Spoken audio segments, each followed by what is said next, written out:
Hi friends, Mindy here. I have a little process video for you today. I'm going to be creating a little junk journal from my new kit from A House of Books. This is the new Gathered kit. This is their new subscription service. If you sign up before the end of the month, you can still get September's. I think there are a few openings left. I will put my affiliate link down below. But I had some interest in showing just how to create a journal just from everything that's in this book, or in this kit. So I'm trying to only use those items. I've already made my signature, and I'm just going to flip through it really quickly and kind of show you the kind of papers that I chose. As you can see, there's plenty to choose from. I just pulled out a few that I thought would work. I'm going to make a pretty small size journal. It's probably going to be, 5 by 6 or 5 by 7. Yeah, 5 by 6. When it's finished, but this is just the kind of size journal that I really like to do. So I just pulled out some of the book pages, and there was some music paper in there. There was this, I actually think this is like a scrapbook paper. And then I pulled out just some other book text. A couple of these were actually folded already. This was like the end paper in the front of a journal, and so it was already folded, so I put that in here. And I'm keeping all of these raw edges up at the top, and you can kind of see it, just going for a variety of different patinas. This is a handmade paper, and different kind of styles. So this is just an index. But one of the things I will say about when you're trying to create a signature, especially from vintage paper, there's a couple things you want to look for in your paper. And so one of them is, if you are dealing with paper that's really, really vintage, it can be brittle. And so if you're going to try to fold it, it's going to crack and your signature is going to fall apart. So whenever you're dealing with vintage type papers, you kind of want to look and see if there's kind of bounce to the paper. So you can kind of see, if I'm trying to fold this, it kind of bounces back. I don't know if that makes sense, but it's so that when you fold it, it's not going to crack. But like this one is very, very old, and you can see if I start to bend it, you can already see it's cracking along the edge. Now you can still use these in your journals. There's plenty of ways to incorporate them. You just probably don't want to use it as a signature unless you're going to reinforce it maybe with some washi tape or some masking tape, or bookbinder's tape. You could use gaffer tape. There's a lot of ways that you can still use it if you want to. But if you're wanting to just be able to kind of fold it and sew it in, you want to make sure that you're just kind of testing your papers before you add them in. So I've already picked all of my papers for the signature. I didn't film any of that part because I didn't feel like that would be the most interesting as I was rifling through all of these pages, but I will do the cover and then decorating this journal and turning it into a junk journal that I can use. But I did want to share that and just kind of give that tip about folding the signatures. So I am going to put you on fast forward and get ready and do the rest of this journal. With my signature together, the next thing that I want to do is I want to work on my cover. So I had this piece in my kit that is, it's almost like a file folder. It's that kind of same weight. And so I'm going to use that. It's got something on, like an image on it, but I'm just going to go ahead and trim it down. I just kind of eyeballed where I wanted my signature to go, kind of in there. And then I am going to use this, and I am going to cover it in fabric. There were several pieces of fabric that came in my kit. I will put my unboxing of this kit in the description below if you want to see it. But I chose this as actually the bag that the kit came in. So I just deconstructed it, and then I trimmed it down, and now I'm just kind of trimming off the corners. I'm using some Fabri-Tac. Just a word of warning though, Fabri-Tac can seep through your thinner fabrics and it can stain them. So just kind of be careful with that. Another option would be to use like Heat and Bond. I use that quite a bit when I'm doing journal covers. But for today, I'm just using Fabri-Tac. I felt like it would be okay since it was kind of lightweight, but I'm just taking the nozzle of it and just kind of spreading it around, just making sure that it's really, really just a thin coat. If you get a little glob of it, you'll get a stain, which is what happened right there, but it's going to be okay because it's going to get covered up with the liner paper. So, I'm just going to go through here and glue this down. I'm adding adhesive a little bit on the little file folder part, and then a little bit on the edge of the of the fabric just to make sure I'm getting that whole area covered and that it's going to stay down. And then I had to trim this down just a little bit where my corners weren't lining up perfectly. I had just not trimmed it enough at the beginning there when I was trimming the corners. So if you see me do any other journals before, this is how I will often cover them. And then again, just using this Fabri-Tac and kind of just smoothing it back around again to really just make sure I have a good even coat. I do end up having to trim this in a couple of different places, but it's not a problem. So I may go back and do corners on these. I haven't quite decided yet, but I think for now it's fine. So I did cut down the wallpaper piece that was in the kit, and I'm going to use that on the inside. I feel like between the wallpaper and the fabric and this like file folder material, this is going to be a sturdy journal cover for what I need it to do. But I am going to let this sit for a little while. So I am burnishing this down really well because the black backside of this wallpaper is like a glossy situation. So I just want to make sure that glue is nice and dry before I do any bending or folding or anything. So I'm going to go ahead and start working on some of the ephemera for the kit or for the journal. So in the kit, there was this, it's like a canceled check, like an old check, and it has even like the holes punched in it, which is so cool. And so I wanted to kind of preserve that. So I am just gluing this to a tag. Now this tag was not in the kit. This tag was in my stash. And so I did end up actually using 2 tags from my stash, and I end up rectifying that in a little bit. But I want to just kind of create a little cluster down here in the bottom right. So I'm using some of these bookbinding pieces. These came in the kit as well. And there were some fibers that were in there, and this one just is really pretty. It's hard to see on camera, but it kind of it's kind of shiny. It's just really pretty. So I just created a little like nest of those fibers, and then I'm gluing the bookbinding scrap over the top of that.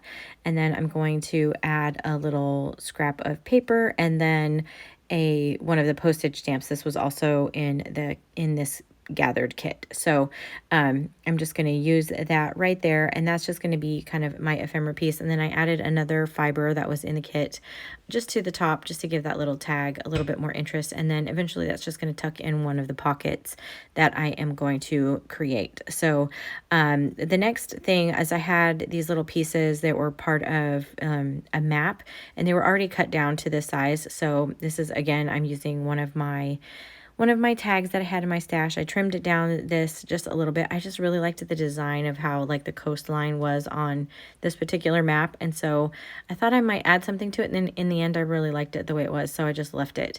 And then it gives just some journaling space on the back. So my cover is dry now. And so I want to, before I start making all the pockets and everything, I want to put the signature into the journal. Now, ordinarily, I would use a 3-hole pamphlet stitch and some wax linen thread and sew it in. But because I'm trying to create this journal with only things that work in this kit, I am not going to do that. And I want to add a little bit of interest to my cover. So this is one of the other fabrics that was in the kit. I'm going to trim this down, and I'm going to glue this down and wrap this around the spine. This is just going to give it a little bit more stability as well. And again, I just used Fabri-Tac for that, and I just trimmed it down. And then I'm going to use this baker's twine that was included here, and I'm going to actually just create kind of a removable signature. So I'm just tying a knot around the signature and the spine in here. And again, like I said, normally I would sew this in.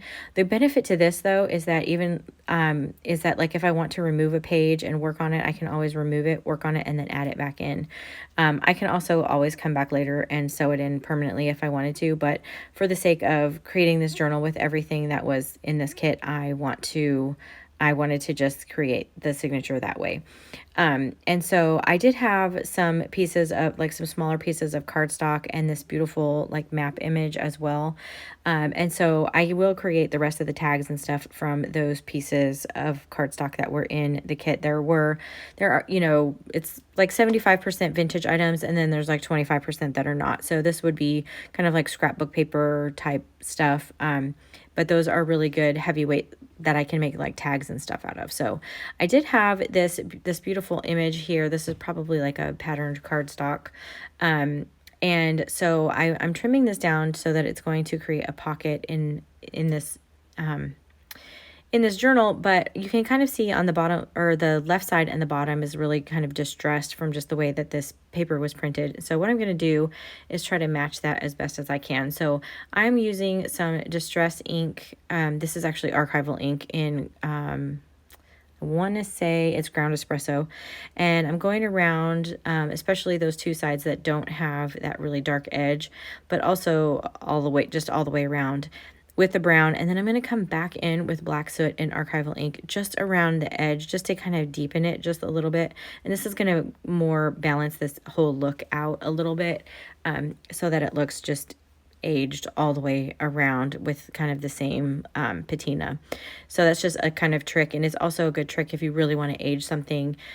Start with the brown and then add a bit of black just around the edge, and it just gives it another kind of layer of dimension and age to it. So I just glued that in on 3 sides, and then I'm going to tuck that tag that I made first here with that canceled check and that cluster on it, and I'm going to tuck that in there, and I'm just going to kind of go back and forth now through some different things and make some more ephemera. So this is actually a clear sticker. This is a reproduction of an envelope from A House of Books, and they included some of these in here as well. So these are printed on clear sticker paper, and I'm using one of the brown pieces of cardstock that was in here.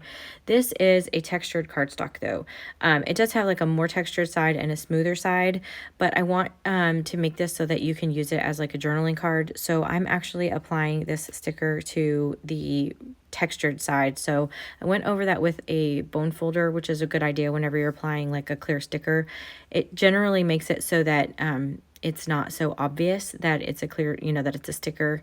But because this is textured paper, it doesn't kind of disappear quite as much. But I went around the edge with that same, those same two they're archival inks.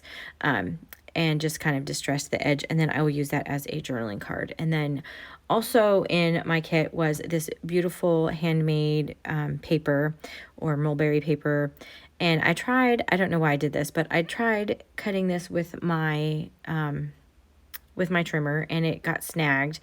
And so there's a much better way, which I don't know why I didn't do this in the first place, but if you just use a little bit of water, I'm using a water brush here, but you could use paintbrush and some water, and you just draw the line where you want it to go, and then you can just tear it apart. So, and it also gives a really awesome edge when you do it that way. So I'm trying to keep all the rough edges of this paper intact so you can kind of see them. And then I'm just using a little bit of liquid glue to create my pocket on 3 sides. And again, I'm keeping those kind of rough edges because I just want all of that texture in there.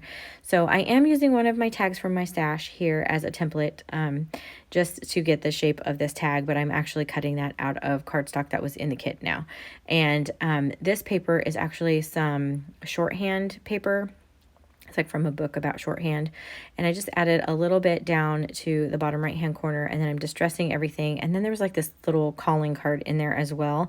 And I just thought it would be fun to attach that. So I went ahead and distressed all of that just for continuity. And then I'm using a hole punch, and I'm going to put a little hole in there. And then I am going to thread a brad through there.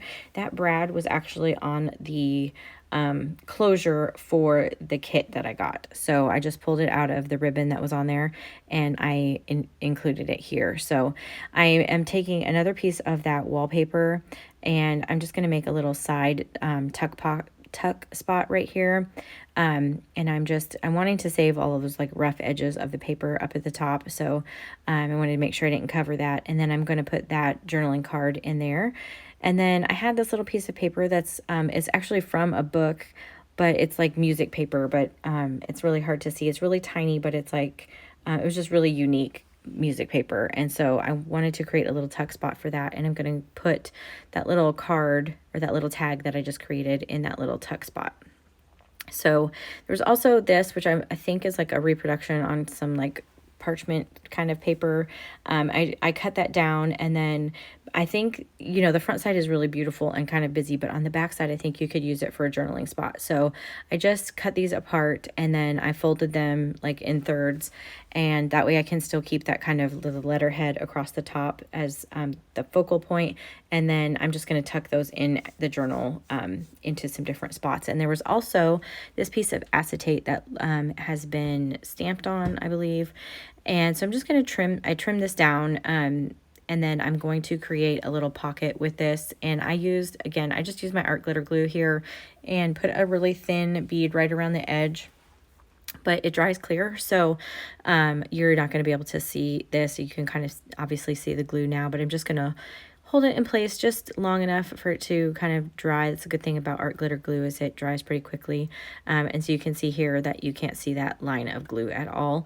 And I'm tucking one of those pieces of paper into that little clear pocket just for some interest. And then there was this ginormous doily in there. And so I'm just kind of cutting off, it was folded and everything, so I just cut off a couple pieces of it to create some kind of bigger pockets in here.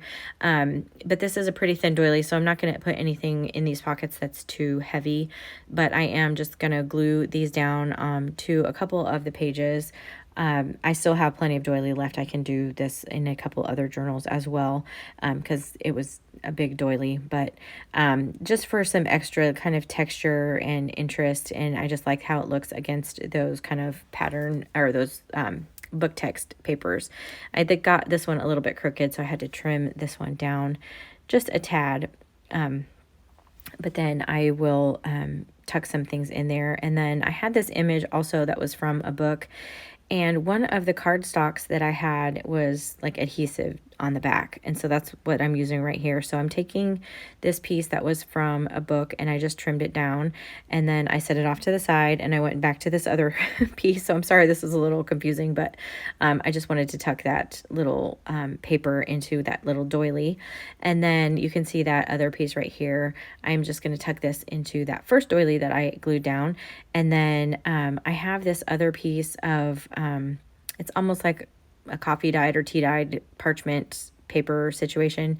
It was just a scrap that was in there. It was already this size, and I'm taking another one of those stickers, the reproduction stickers, and I just put that on the front of that, and I trimmed it down, distressed the edges, and I use that as a tuck spot in there as well. So that's everything that I'm going to do for this journal for right now. Let me know if you'd like to see another like part 2 where I create some more ephemera and stuff for it. If I do it again, if I do some more, I will probably pull in some things from my stash, but this just kind of gives you an idea of some of the things that you can do with this journal with just the things that are in this kit. So I still have plenty left over. I can make several more journals out of just what was in this one kit for this month. So again, you can sign up for this kit. You can get it monthly or you can get it quarterly. But I just wanted to give you some ideas for some things that you could do with it. So if you liked this video, I would appreciate it if you gave it a thumbs up. Subscribe to my channel if you haven't already. And until next time, bye.